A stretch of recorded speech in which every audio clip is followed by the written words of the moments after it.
Aloha, this is Tom Lesher giving you the weekly Pele report for February 14th. Happy Valentine's Day. It's from the big island of Hawaii. As you can see, I am poised upon another cliff. We are all poised upon a certain type of a cliff these days. And when I look at the transits for this week, that is the astrological transits, this is an astrological report, and there's a number of things coming up here besides the full moon, very late Thursday night, Friday morning. The Sun is conjoining with Neptune on Wednesday. Mars is conjoining with Neptune shortly on Friday. Sun goes into Pisces. There is a Venus square Saturn. I'll see if I can get to that. There's just a number of different aspects going on today. So what does that all mean? I should say this week. I would liken it to the picture of that we are all poised upon the end of a diving board. And there's a big spirit behind us. A big fellow with a big stick saying jump. And there's also something very precious, maybe your wedding ring or maybe a diamond-studded golden bracelet down there at the bottom of the water. It's time to jump. We're leaving the sign of Aquarius. Mercury, Sun, Mars have been in Aquarius now for a month, and they're moving on into Pisces. The clarity, the non-attachment, the intellectual vision and seeing and being removed and able to see the landscape is now giving way. And it's time to jump. And it's time to, maybe you want to dive. And the situation is Pisces, Neptune is the collective unconscious. And it is our own personal unconscious that is tied into that collective. So I've been speaking now about forces beyond our control dictating certain circumstances in our lives. And it's been a good time to practice non-attachment through Aquarius. I would say intellectual non-attachment. Now Pisces calls for emotional non-attachment.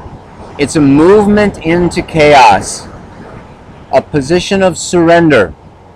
Neptune and Pisces has to do with the tarot card of the Hanged Man. And that Hanged Man is about surrender. And it's about devotion to something bigger, something greater, something invisible, something that we cannot see, that we may be able to feel on a subtle, instinctive, intuitive, imaginative level. It's the house and the planet of dreams.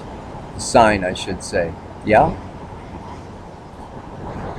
So the situation, the advice is, number one, don't face the bully. Don't wait to get pushed, but rather be graceful and take your time and make a beautiful swan dive or a front flip or a back flip, yeah, into that water. And that water could have rocks on the bottom, sand on the bottom, mud on the bottom. It could be deep. It could be warm. It could be cold. We really don't know at this point. But the point is to enter into the unknown realms. And some of these realms are within. This is a very beautiful time for dreaming and for reflection and creating that link between the unseen and the seen, which is who and what we as human beings truly are. And so, during this time, after you dive, what happens? The dive happens on Wednesday, Thursday, particularly that full moon late Thursday night and Friday. You may get some unexpected news, some new inspiration, some rejection. Any type of situation can happen. And the thing to keep in mind is that there is a plan, even though your ego doesn't grasp it or understand it.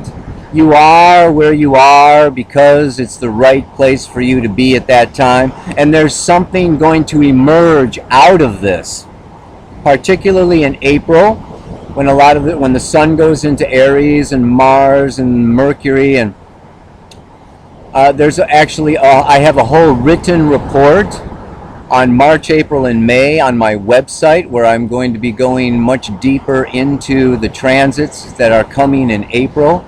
And this is a particular time now in a way of preparation. It's a time of release.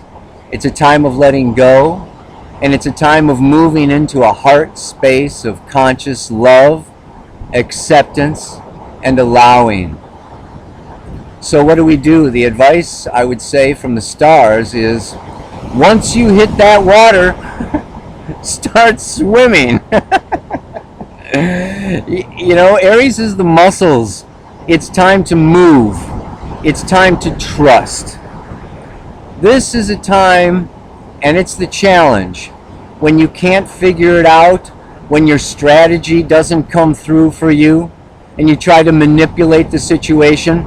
And of course, what is the situation? Well, a lot of it has to do with Saturn and Libra. It has to do with relationships. It has to do with finding your way through this world with other people. And so you may be encountering rough waters. The ocean of Neptune crashes upon the rocky shores of our egoic consciousness, gradually washing it away, gradually softening us.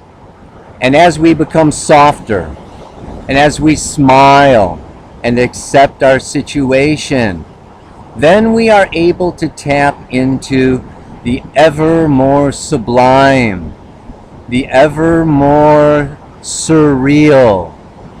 And this is the infinite potential, the future potential that we can now begin to feel our way into.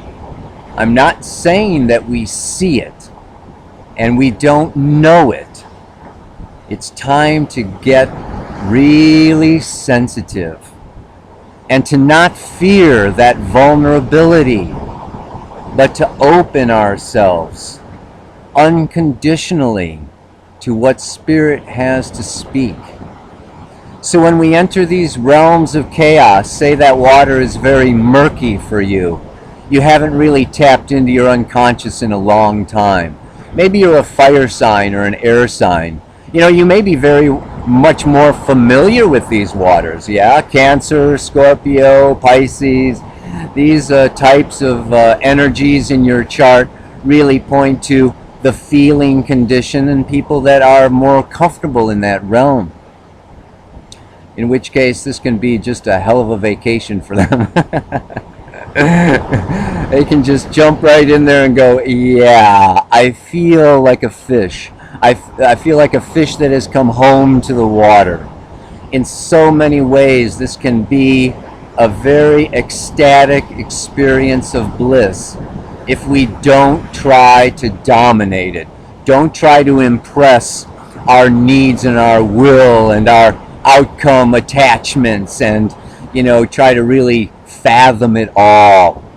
It's rather to refresh, to be rejuvenated, to allow the waters of the ocean or the pool or the hot springs to penetrate us and to give us a new vitality. So swim through those waters this week and really gather as much as is possible from your dream journal, from your meditations, from listening to music or playing music or drumming, and let yourself go.